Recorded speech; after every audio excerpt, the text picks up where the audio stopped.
that time again when you are welcome back to Molby on the Spot here on Anfield Index. I'm Trev Downey in my field in beautiful rural Ireland and joined, of course, for the show by the legend that is Mr. Jan Molby. Good evening, Jan. Good evening, Trevor. I hope you're well and enjoying the football as much as you can, as is possible.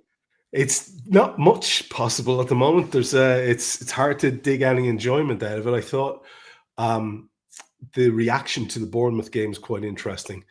I thought a lot of people were sort of on the raggedy edge leading up to that, but I think the European thing really we talked about it briefly, that it might be a false dawn, and I think it did paper over a lot of cracks for people, and that seems to have been the way already as well. I'm hearing, well, if Liverpool don't sort it out over the next 3 or 4 games, then we might have to reassess. And then within the next 3 or 4 games, something will have to be done. This kind of waffly thing, I think you and I both agree at this stage. I could be wrong. I don't want to put words in your mouth.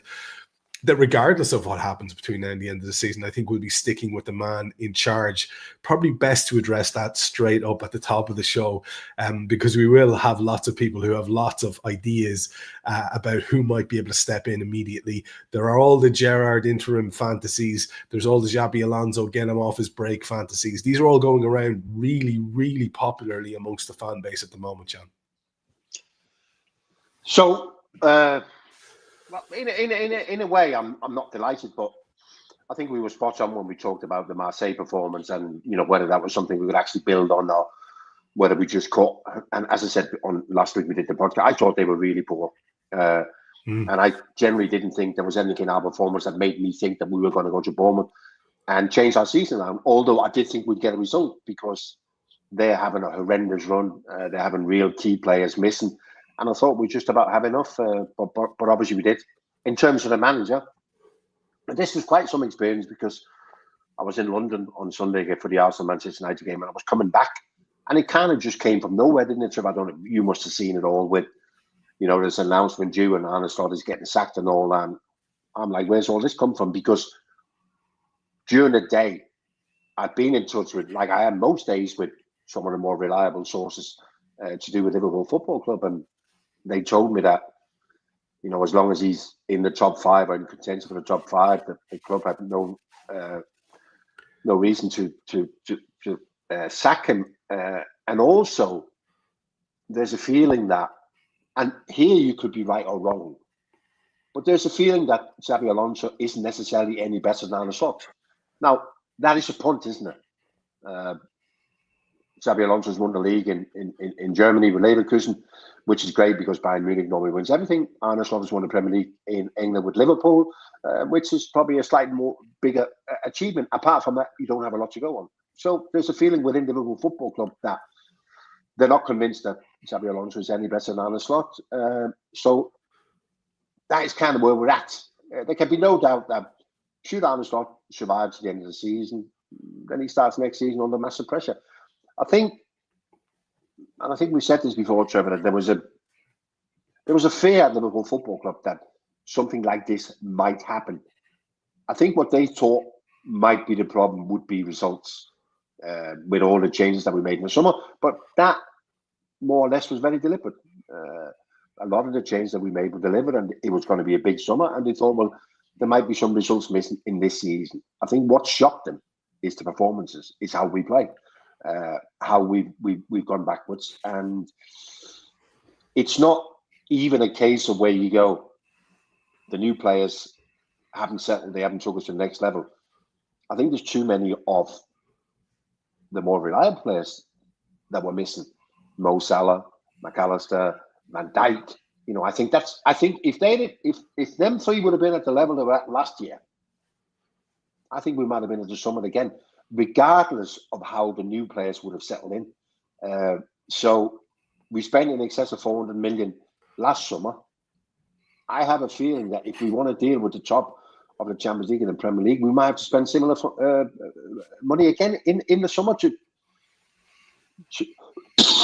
because of all the hosts that we have in the squad all of a sudden. Some of them come from nowhere. Some of them didn't think it was going to happen, but we got them. We do, and we have them aplenty.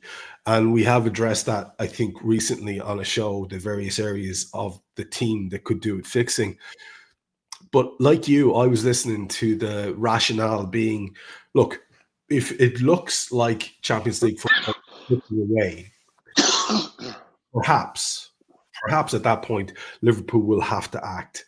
And look, let me preface this by saying, I would love, I think, if we could just possibly get a situation where the manager could steady the ship and do something good. And we're going to have a look at a few of his quotes in a few minutes. And that's very much what he's talking about. But of course, you would expect him to be talking about it. But at the end of the weekend, it would have been very, very possible if the teams who are in a position to do so had done so for us to be in 8th. As it is, we're in 6th with the two just 2-hour Champions League place, Chelsea and Manchester United, having leapfrogged us. And I'm sorry, but that to me is unacceptable. I don't think I'm a particularly,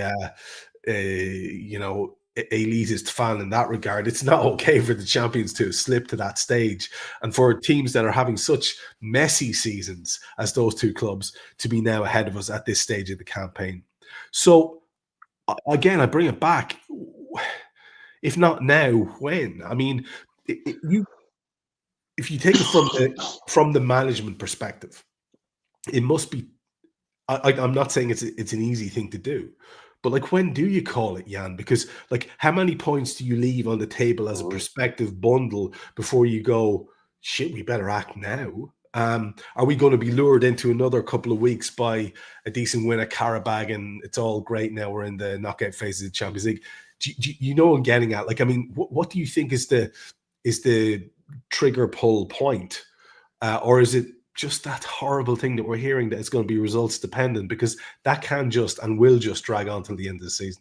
Yeah, I think it's almost impossible to predict what might be the trigger point where the club go, well, okay, I think, and there's more and more of these that have decided that Arne Slot ain't turning this around.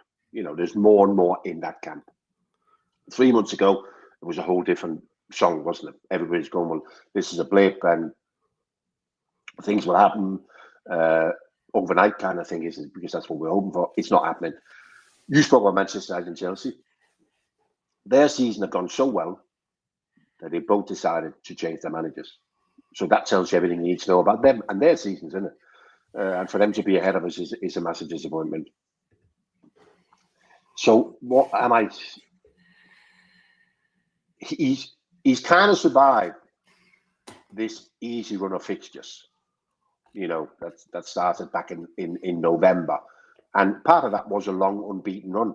But I generally thought that we were going to be talking about a possible 7 or 8 match winning run. We weren't. But he survived that without coming under any real heat as such. And then off late, you know, it's strange, isn't it? Because Bournemouth was the first defeat in 14 games.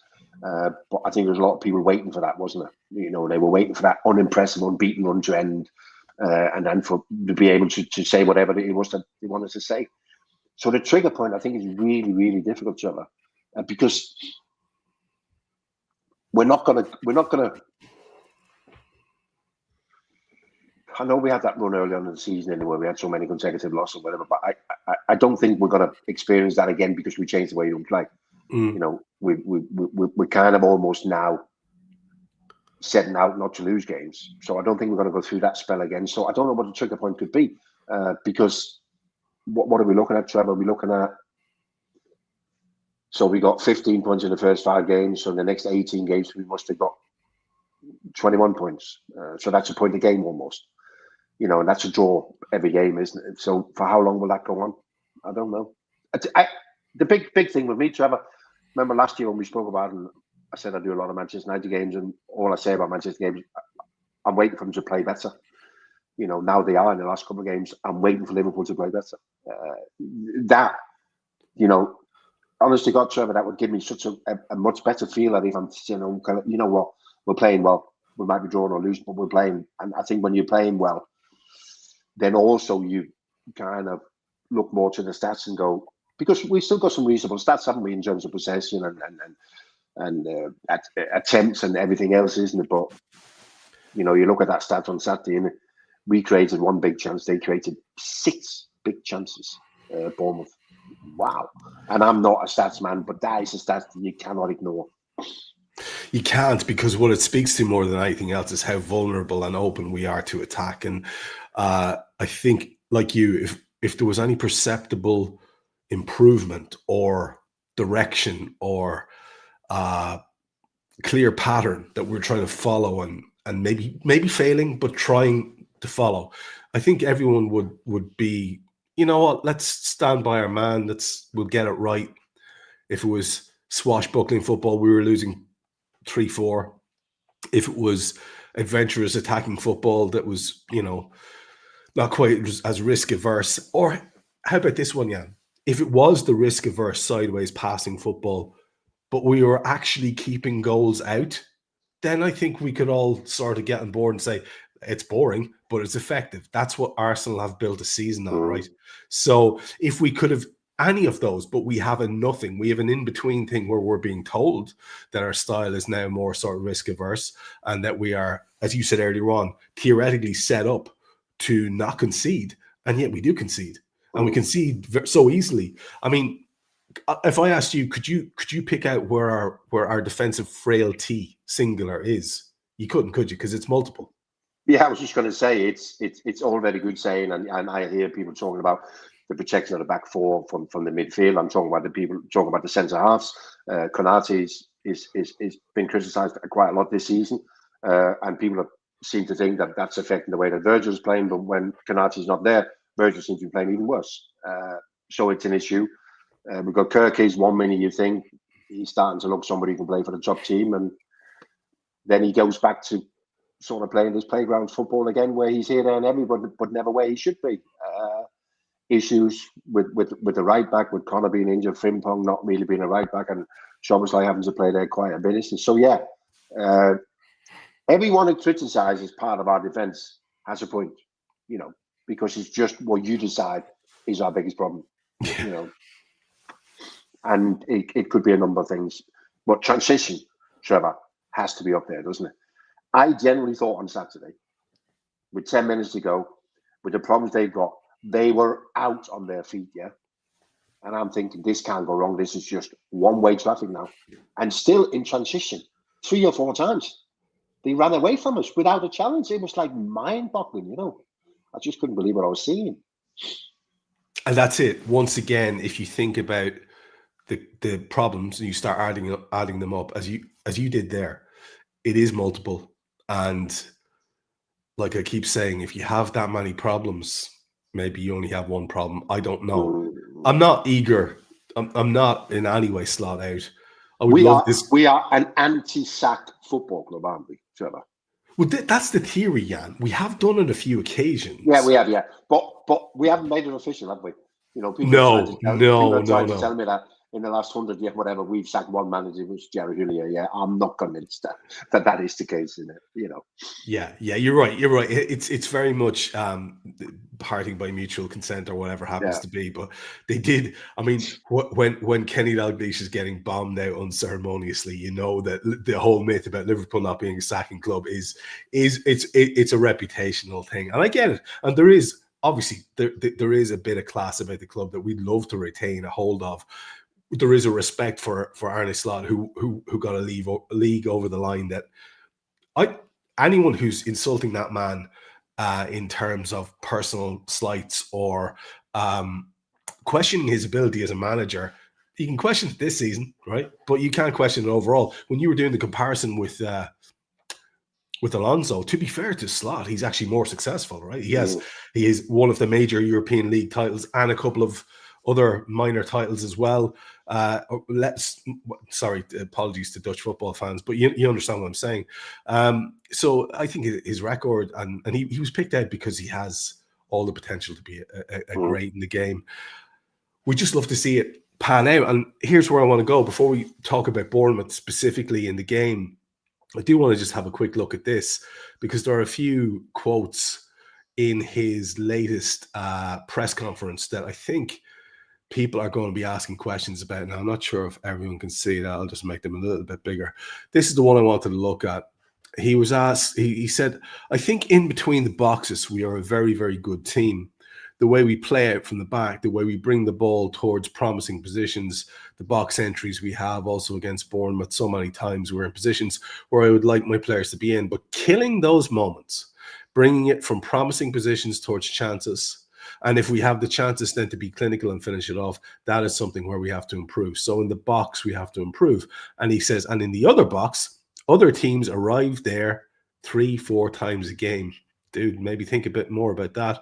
And too many times, if they arrive and it leads to chances and sometimes to goals. So there's an imbalance in how many times we arrive in promising positions and how many teams arrive there. But there's not an imbalance in the goals that are scored. And that's a very bad cocktail we are having. Now, we spoke about this lad before, you and I, on the show. And we talked about how it is in his nature to be quite honest in his appraisal, right?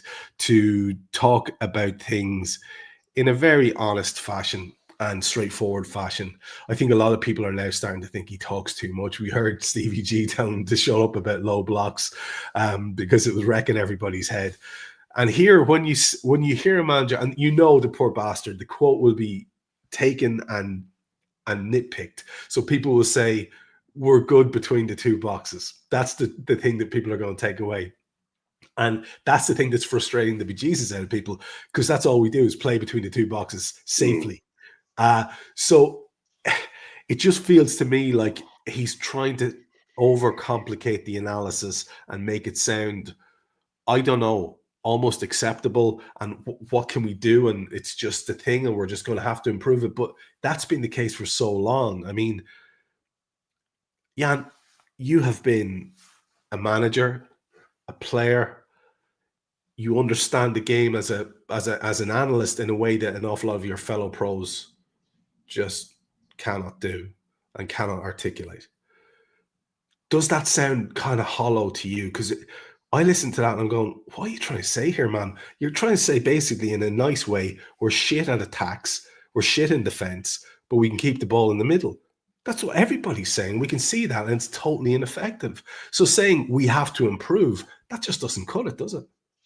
It shouldn't do. There's absolutely no doubt that his intention were to try and be as honest as he could and to try and explain what he thinks is wrong. And there is actually that opportunity in the Netherlands and even in Denmark, where managers, coaches under pressure will be given some more time if they can explain certain things. Why is happening to your team is happening right now. And if you can give an explanation, a lot of people would buy into that because there isn't the same sort of,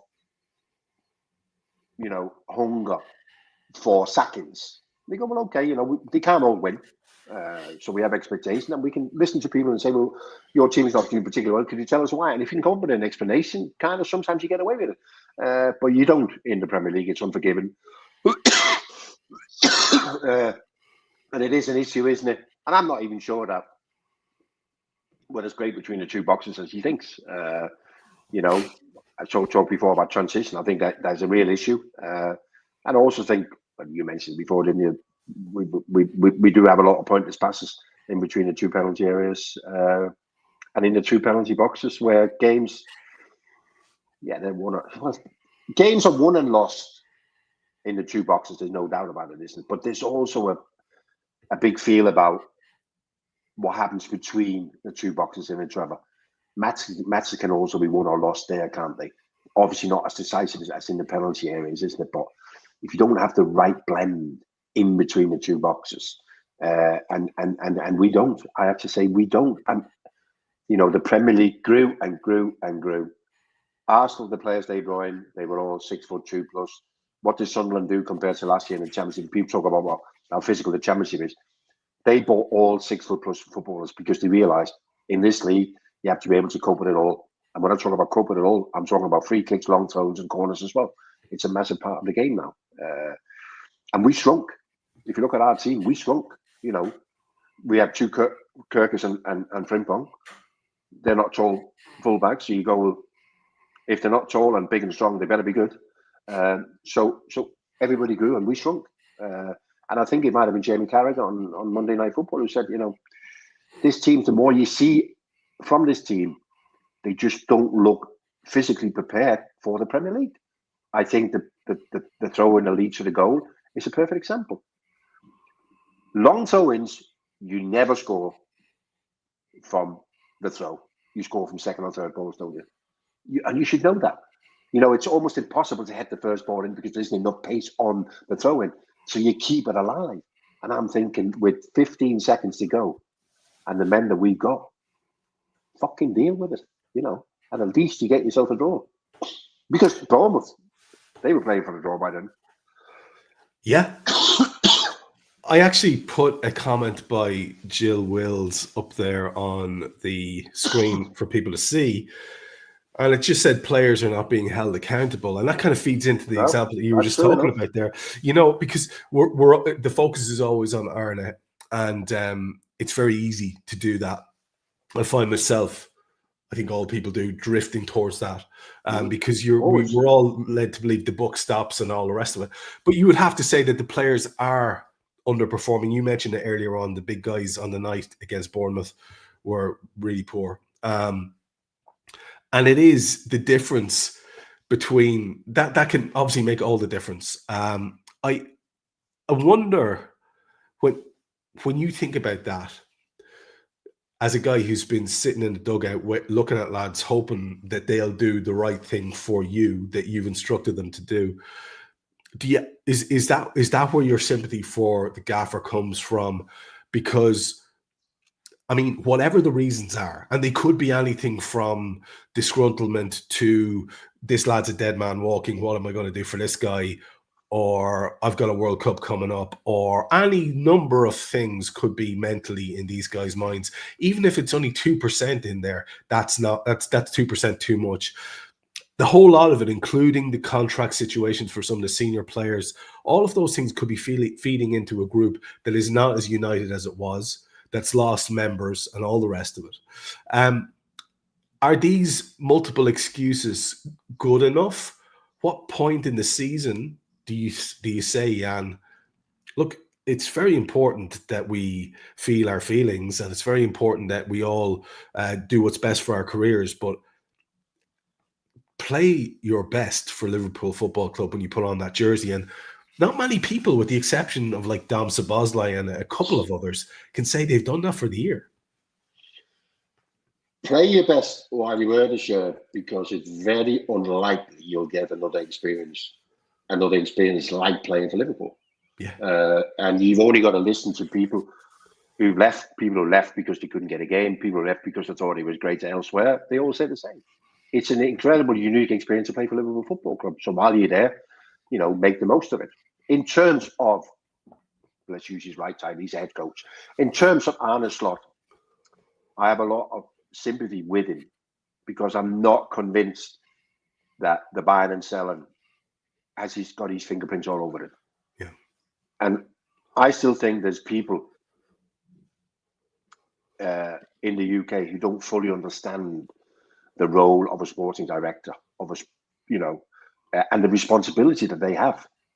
And I think that possibly, the one in the firing line is Richard Hughes in it, and behind it we've got Michael Edwards, isn't it? I'm not convinced that they've covered themselves in glory. And they've left Arne Slot with the squad that he's got. With the centre halves, I know they weren't looking with Leone, but don't tell me that he brought Leone in thinking he could play 25 Premier League games a season if he needed to. They've also left him with we were kind of convincing ourselves last season that Robbo was coming towards the end, but we still only left Arne Slot with Robbo and a relatively untried young left back who's never played 50 times a year at this level. That's also an issue for Arne Slot. A bit the same on the right back position, isn't it? Only 4 midfield players, of which 2 of them don't look like anything they looked last year, Gravenberch and McAllister. Then we got Mo and Gakpo. What did Gakpo get last year? 18 goals, I think, and so many assists. And then you have Lewis Diaz with his numbers and Salah with his numbers, and nobody's meeting any of them numbers. So Arne Slot has got some massive problem, because where's he getting his assists and where's he getting his goals from? So I think Richard Hughes, we need to, well, it would be great, wouldn't it, if we could ask him 1 or 2 questions. This might all change in 18 months' time, but that's not how Liverpool Football Club or Manchester City or Arsenal or big football clubs operate, is it? We operate in the now and in the future. They're your 2 challenges, now and in the future. Get it right. 100%. And, the most recent outing was, of course, Bournemouth. And like I say, it could have been worse over the course of the weekend, but it's just enough of a kick in the face, enough of a reminder. And I don't think it would have made any difference whether we had slipped to 8th on the back of the weekend's results or not. I don't think it's that hair triggered the decision. As you said, rumours were going around. And there will be a trigger point, as we've both said. I think everybody's expecting it to be the case that if it looks like it's starting to get unattainable, then something will be done. But I think it's daft for it to get to the stage where it looks like it's being unattainable. That's my problem with it. When you look back on that Bournemouth showing, an awful lot of the failings that we've seen over the season were on display. The fragility defensively, the lack of big opportunities created, the lack of conversion of whatever chances we do make, and this slightly unimaginative football that was played. I think I remember one really good link-up in the game between Ekitike and Wirtz that ended with, I think, a Wirtz shot that actually got pawed out, and it should have been a corner. It was a strike on target. It should have counted for that. Certainly should have counted as a corner. That little bit of from play stuff. And then there was a Mo volley at the back post with his right foot that he kind of fluffed. I can't think of any other great moments of from play stuff by us. That's just not good enough against that lot who were decimated. 6 certainly first team contention people out of the running in a squad that's nowhere near comparable to ours. So all of the weaknesses on display, and I can't even account for that. I do have sympathy for people who say that the players need to take a huge look at themselves, regardless of how they're feeling about it. Just professional pride, the desire, if they're going to be at the club next season, to make sure they have bloody Champions League football. It just seems like there's such a disjointed situation going on in terms of communication of ideas, or at least how those ideas are being fulfilled on the pitch. Well, it was one of those strange games. You're sitting there watching the second half, we're in complete control, but we're behind, and you're looking, and I actually had to check the stats, and I had to go, how many shots on target have we actually had? And when I saw we'd had 2 shots on target, then I realised what those 2 efforts were. And I'm thinking, well, we haven't had a shot on target since we scored. And what is going on here? We have the ball and we move the ball, but nothing happens. Nobody runs in behind. We kind of at times would look a bit like Marseille, and we pass to feet, instead of rolling things in behind. The difference there, second goal, ball into the space. He borderline, whether he was offside or not, ball into the spaces and the other way, and you just need one touch, and it's 2-0, isn't it? When do we create all that excitement? Because that's the first thing you need to create, is excitement, isn't it? You create some excitement with it, and then all the bricks will fall into place. But it is, again, on Saturday was one of them, isn't it? You got to go, where is this actually going to go? Because, and I actually think that one might have been Jamie Redknapp after the game said, let's not beat about the bush. This is not a great moment scene, with the players that they got missing. This is not a great moment scene that we've beaten. We played and we've beaten far better Bournemouth teams than that team on Saturday. Yeah, and it makes you wonder. We have to address it because there's a couple of days left. By the time we speak next, it will be closed, and no point in talking about it.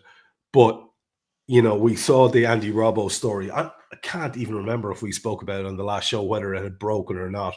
But the Robbo to Spurs thing was very much being touted over the weekend, and, that he was going to feature in the game against Qarabag, and that would probably be his goodbye, where he gets a chance to say goodbye to the fans and all that kind of thing. Since then, it's been rolled back, because what I assumed was going to happen was that Tsimikas was going to come back. I thought that was a done deal, but apparently Roma themselves are in trouble for a replacement. So you're hearing two stories at the moment. One is that Roma need to get a replacement in situ before Tsimikas will be released from his loan. And two is that Liverpool need to get Tsimikas back before Robbo will be released to go to Spurs. And they're both probably true and interlinked. Is it a bit much to say, Jan, that this is part of where the frustration for fans is coming in? And you should see the chat panel there.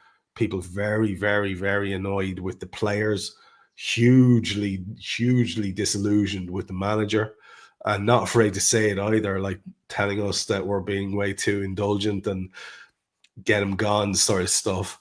But like when you see that combination of it ain't working at the moment, there's obviously some issues, and we are resolutely refusing. It's been briefed. All the boys you talked about, they've all heard, right?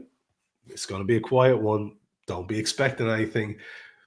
We've used the word sort of not irresponsible, but almost like a dereliction of duty. A couple of summers in a row, we used that when we were thinking like, what are you doing? We have to address this issue. There's a glaring issue in the team. It was either centre-half or midfield in successive years, and we didn't do it. We ran with it. We took a chance, and it seems to be the FSG way. As you said, they're probably going to blurt a load of money in the summer, hopefully, but we're winging it for the rest of the season. And it's not very reassuring, man.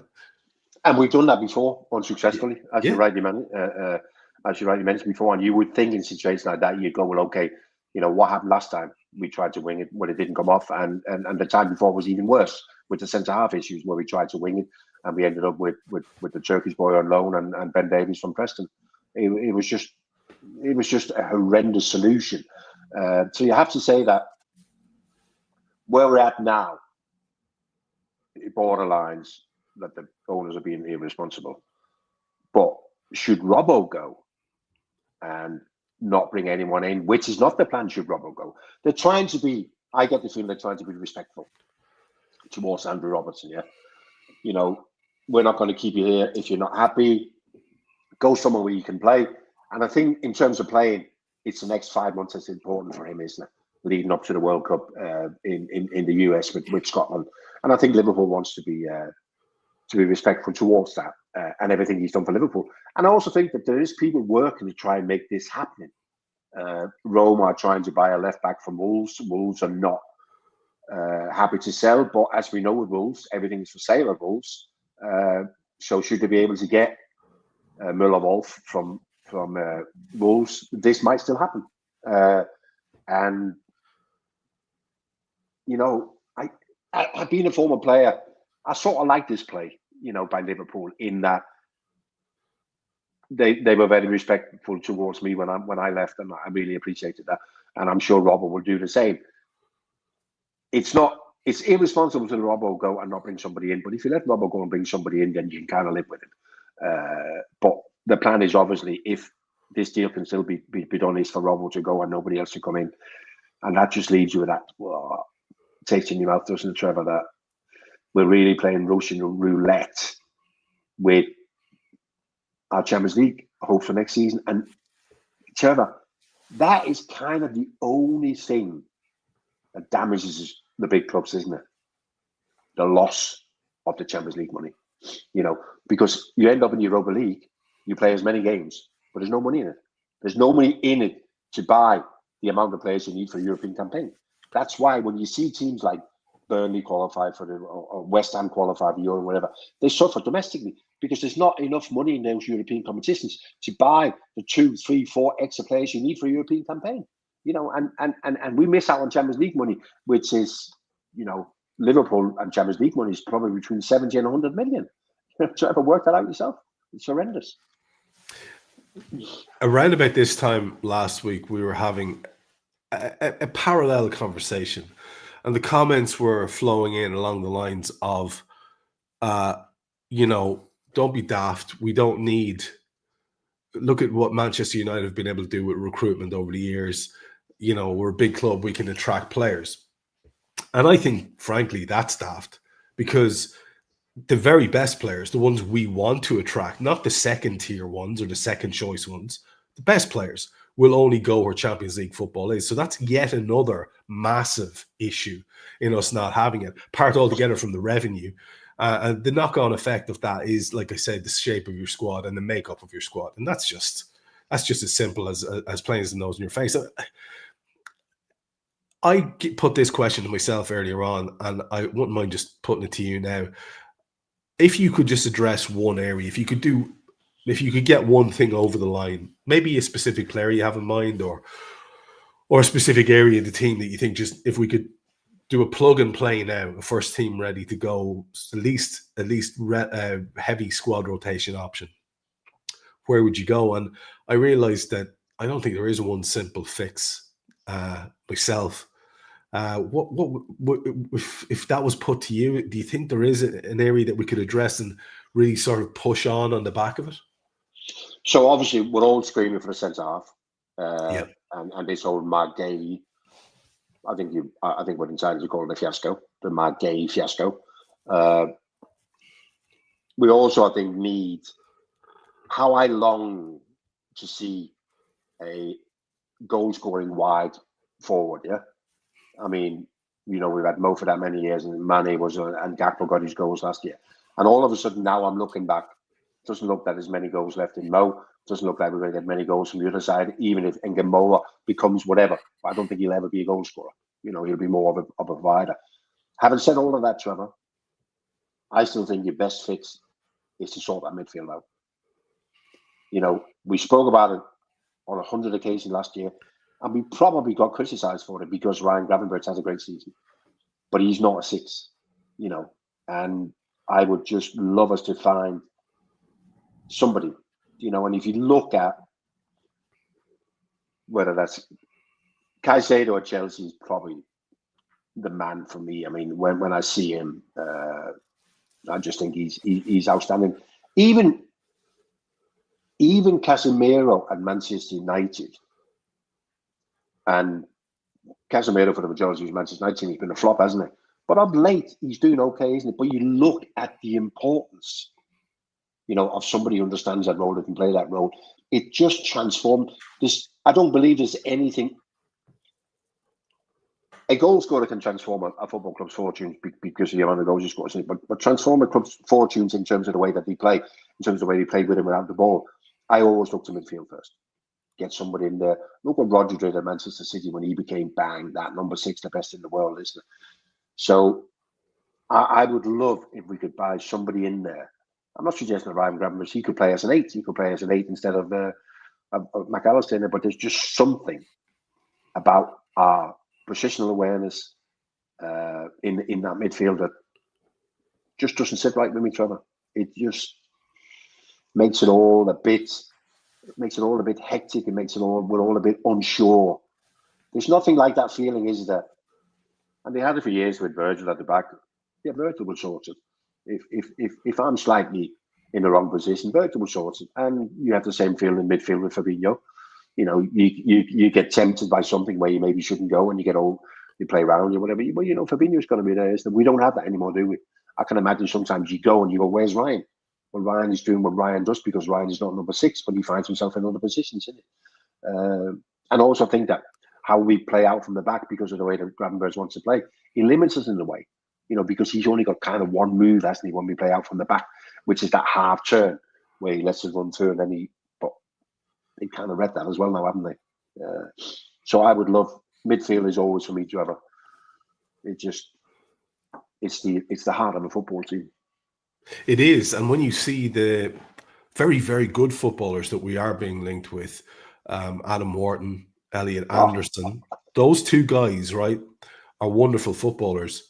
But neither of them is the profile of Fabinho. No. So if you had a Fabinho alongside one or both of those, one or either or of those, then all of a sudden you're flying. But there probably aren't that many excellent exponents of that Fabinho role at the moment that are gettable. So you're looking at some sort of different makeup. I mean, if you were to, Wharton's constantly being mentioned in terms of the summer. And obviously, Glasner will be gone. If they lose Wharton as well, that club are going to be, very upset. But it does look very much on the cards that he's going. Him or Anderson, which of them profiles best, do you think, for us as an addition, if it was possible?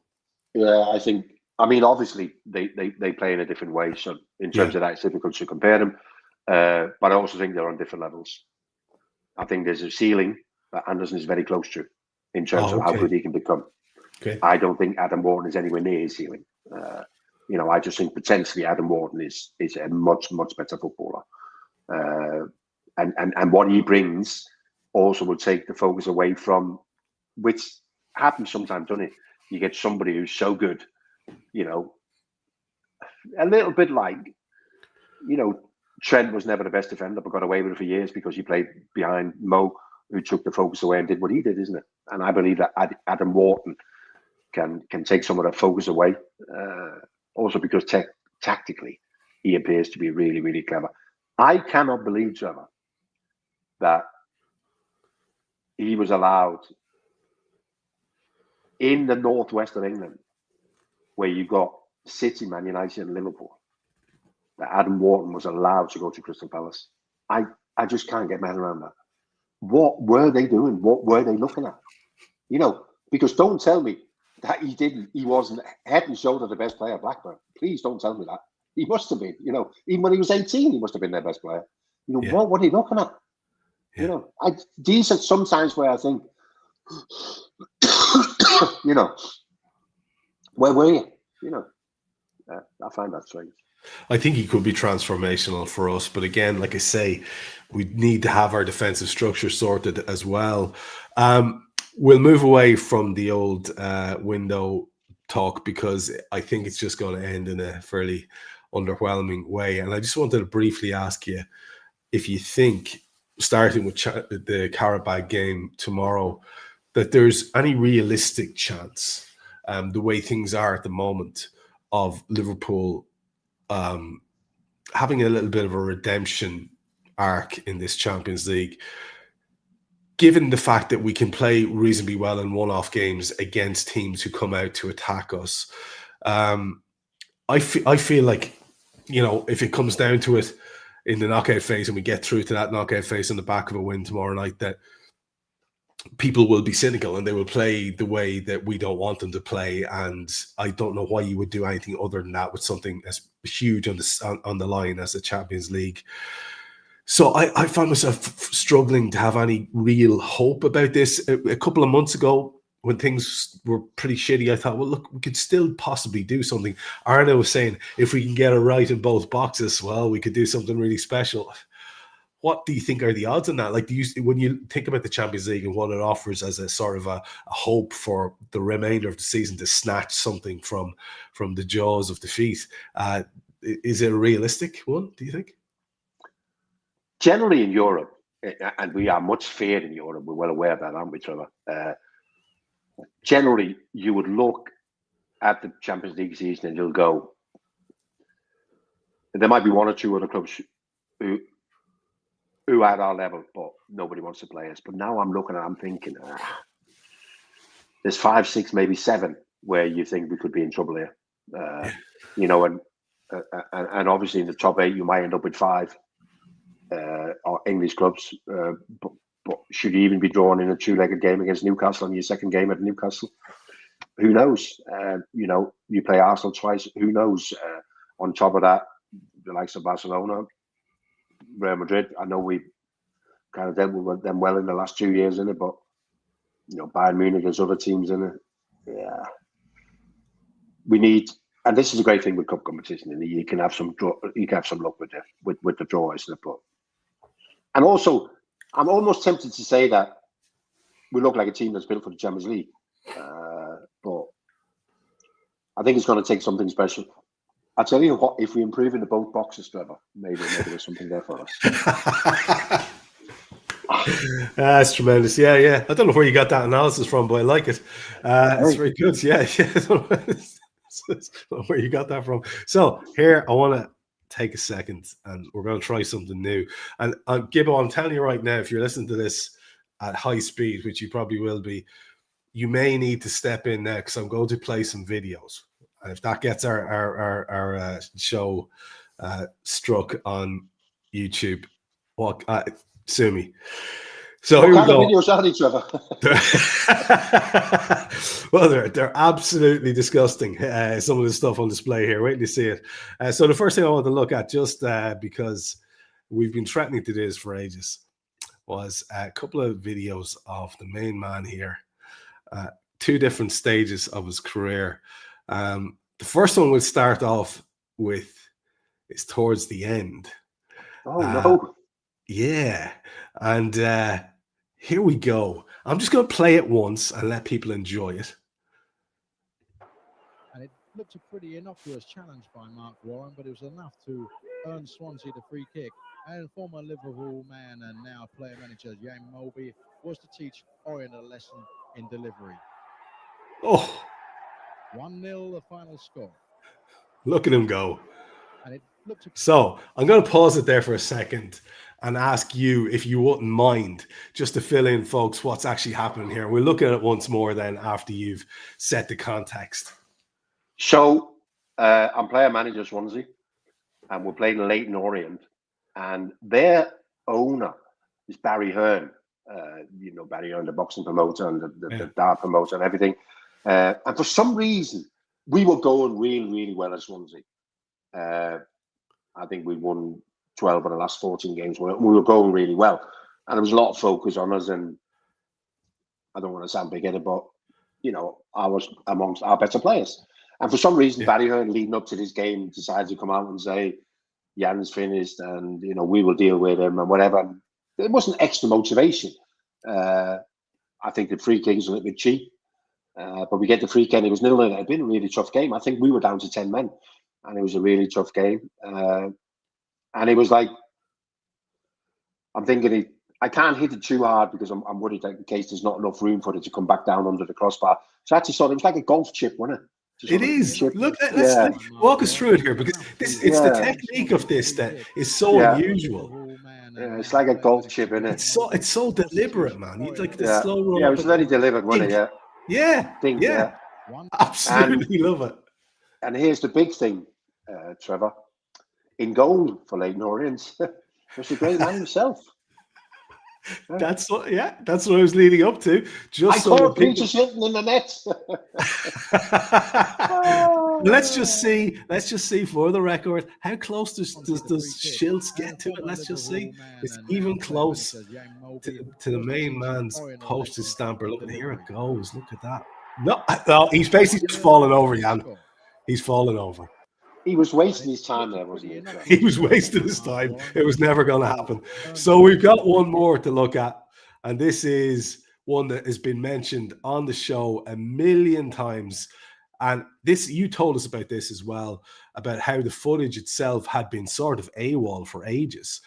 Actually, I think I saw you talk about it on LFC TV, and all of a sudden it shows up. So I want to just have a quick look at this one too, because we've mentioned it a few times and people are always mentioning it. So let's just watch this as well for a bit of fun for folks.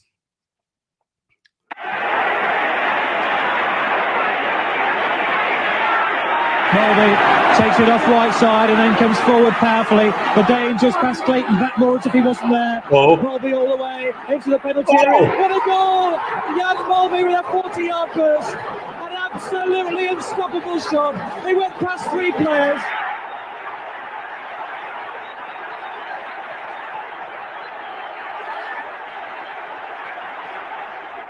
Well, that is absolutely outrageous, sir. And again, like I say, we've spoken about it several times. I'm sure you've looked at this many times and been asked about it many times. But Jan, picking it up so deep, I mean, I think you have described it to me before, but was it one of those ones where the Red Sea parted in front of you, or do you remember making deliberate moves to get yourself into a shooting position from that deep? Was that always your intention? Because I watched you so much. And you carry the ball a little bit, but the first thing in your mind was always the pass. Was it that nothing opened up and you just kept going, or what was the take there? So the first thing I have to say, Trevor, it was actually a nice goal. You know, sometimes people exaggerate with goals, but I thought that was a nice goal. Oh, but if you remember where it starts over on the right in front of the dugout, you know, there's quite a lot of people who've been drawn to that little bit of play over there, where I'm closing down and I close down right side. So they got their midfield out of position.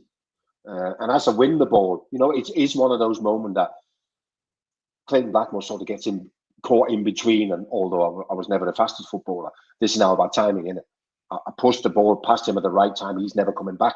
And then I'm looking at the strikers, Paul Walsh and Ian Russ, and they're not doing a lot for me. You know, I'm looking, but they're not, are they, Trevor? They're not giving me anything. They're not giving me an angle for the 1-2, not giving me an angle for something in behind. So in the end, all you have left is the shot. And I've decided to give it a go. You know, you don't hit these as well as very often in your career after a run like that. So it was a nice goal. It was the first time I ever scored a goal for Liverpool in the Cup end. And that's one of the things I take from this is the noise from the Cup. You know, this is in the days where we probably had 24,000 people standing there. The noise was off the scale. And then with the celebration, you see the fella, the fan, who decided to come on and celebrate with us. You're like, what are you doing? What are you doing here, mate? You know what I mean? So it was nice. It was against Manchester United, and there's obviously a story to it because of the lack of footage for so many years. And also, within a minute of scoring that goal, I scored again from the penalty spot. We beat them 2-1, and that sort of became the Jan Molby night against Manchester United. It was a wonderful night out. It was a Tuesday night. We went to the Club Continental, had a great time. And then the next day, it was like, because even back home in Denmark, it was a big story, you know. It made the front pages of the Danish papers. So, yeah, it was we all sometimes need a little bit, don't we? And, you know, this certainly lifted my Liverpool career. And I think after this, there was a lot more people who knew who Jan Molby was. So, yeah, it was a big moment. But I have to say again, Trevor, I thought it was a nice goal. This is 85, and 85, 86 is where I think you cemented yourself in most people's memories as a Liverpool player. That contribution to that double, your performance in the FA Cup final, and the FA Cup final was a massive, massive deal. But as you say, this is the calling card. And can I ask you, do you remember at the time, was Anfield one of the bigger pitches? Or like, was a half, like what we talking about, 50 yards? What was Anfield, a bigger or a smaller pitch in comparison to some of the grounds? Because I'm trying to work out here. We'll look at it once more because I'm sure everyone wants to see it again. I'm trying to work out how much ground you actually covered here. Like, I'm estimating about 70 yards or 60 yards before the hit. Yeah. So what you're looking at, Trevor, is obviously the halfway line, which you assume is 50 meters, isn't it? Yeah. And where do we pick it up? Almost 10 yards in, or 10 meters inside. Yeah. So we'll watch the build up here because it's.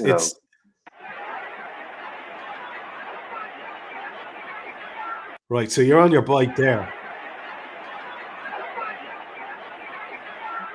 Molby takes it off right side and then comes forward powerfully. The danger's past Clayton, back more as if he wasn't there. Molby all the way into the penalty area. What a goal!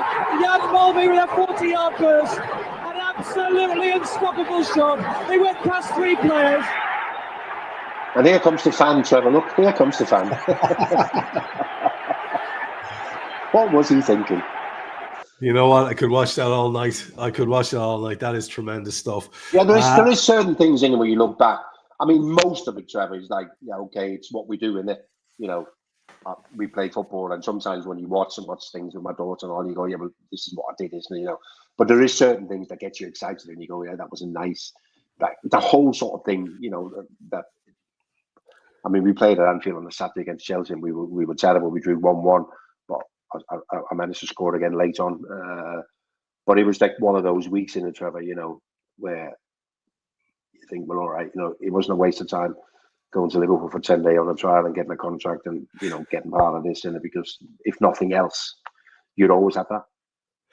You'll always have it. And dude, what about the reaction of the cop behind you? Holy God, it's absolutely alive. I've spoken to everyone who was on the cop.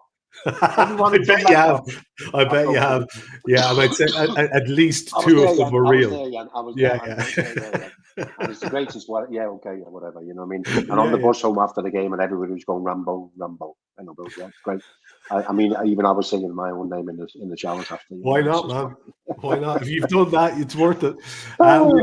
We have a bit of business before we finish up, so we'll take a quick look, much as it pains us, at the next outing for Liverpool, which is against Newcastle, and their most recent results, just to look at them there for folks, are as follows. They had a 2-0 reversal at home against Villa on Sunday. Previous to that, they had beaten PSV 3-0 at Newcastle. A 0-0 with Wolves before that. A 2-0 at home to City in the EFL Cup semi-final. They had a 7-6 win on aggregate and penalties, I presume, against Bournemouth in the third round of the FA Cup. And before that, 4-3 against Leeds and 2-0 against Palace.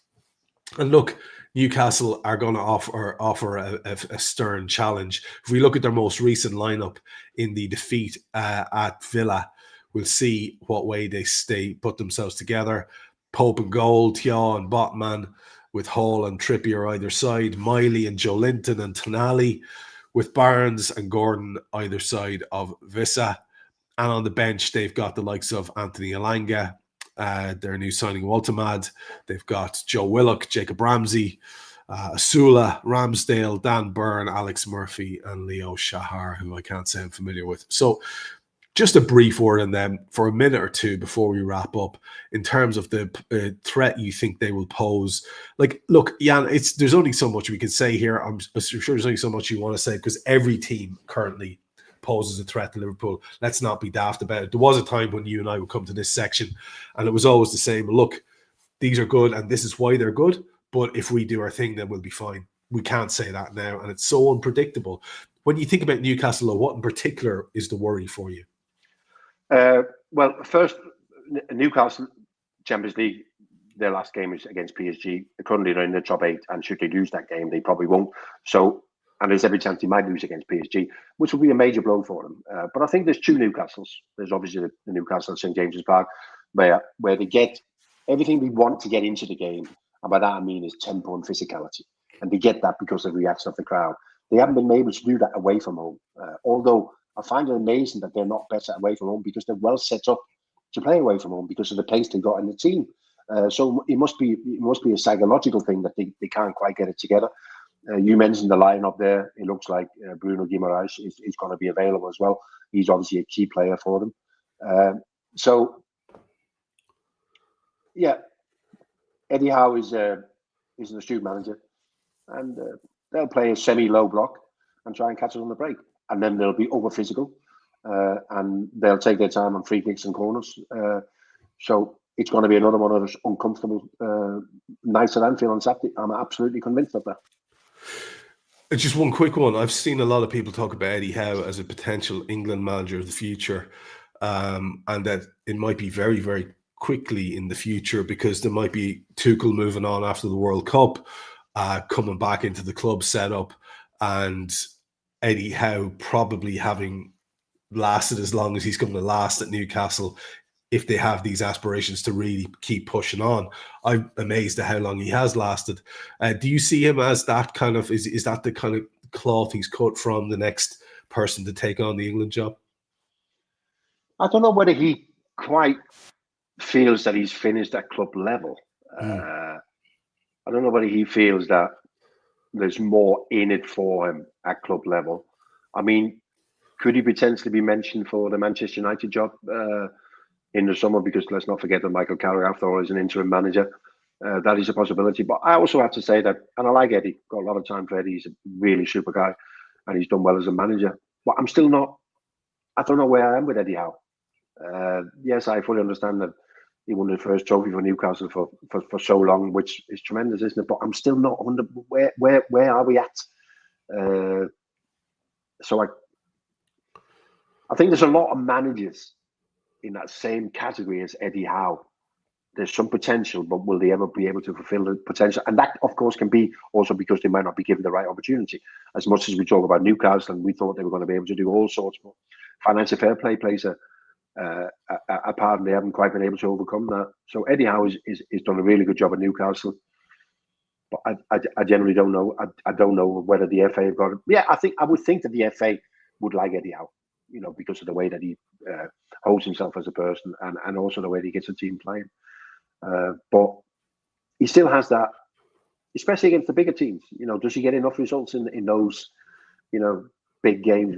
Liverpool, I mean, they haven't got a great record against Liverpool, have they? Yeah, it's going to be strange to see.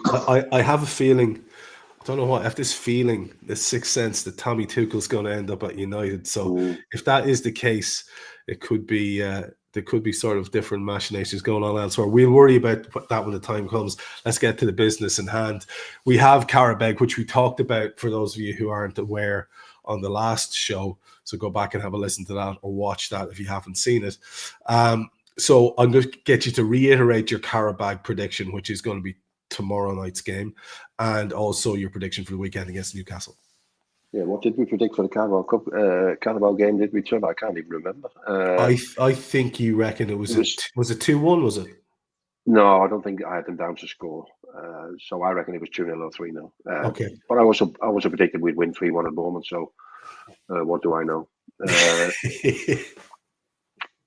Newcastle, pretty toothless away from home, but they will be lifted by Anfield, and they'll be lifted by going to Anfield feeling that there's something in it for them, which I've seen Newcastle come to Anfield over the years and give up before they even got there by leaving out some of their better players because they knew they weren't going to get anything. That's not going to be the case. And also, I think Eddie Howe will know that, at some stage they have to become permanent in the Champions League, don't they? And that means they have to finish in the top 5, and that also means having to win difficult away games.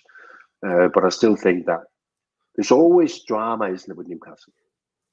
There's always some kind of drama, isn't it? So I think there'll be plenty of drama on Saturday. But I ever think that we will just have enough and we'll beat them 2-1. Just enough. Yeah, well, if we get the 2 results like you're predicting, the Qarabag win will be massive, obviously, for the Champions League campaign. And then a heartening win in the league, all will be right with the world for certain people at that point, and I will take that, to be honest with you. So we will wrap it up there, sir. Thanks a million. Went around the houses as usual. Lots of stuff covered. We try to give our listeners their money's worth, our viewers their money's worth. I think they certainly get that from yourself. So yet again, thanks for another show, buddy. I'm sorry about the coughing, but it's that time of the year, isn't it? And yeah. I enjoyed those 2 goals you showed on the video, Trevor. Who scored them? Yeah, some lad. Some lad. It was me sniffling last week, Jan coughing this week. Next week we'll be all right as rain, so come back and join us then, and we'll be talking to you about the Qarabag game, the Newcastle game, and the 2 about to come up. Until then, good luck.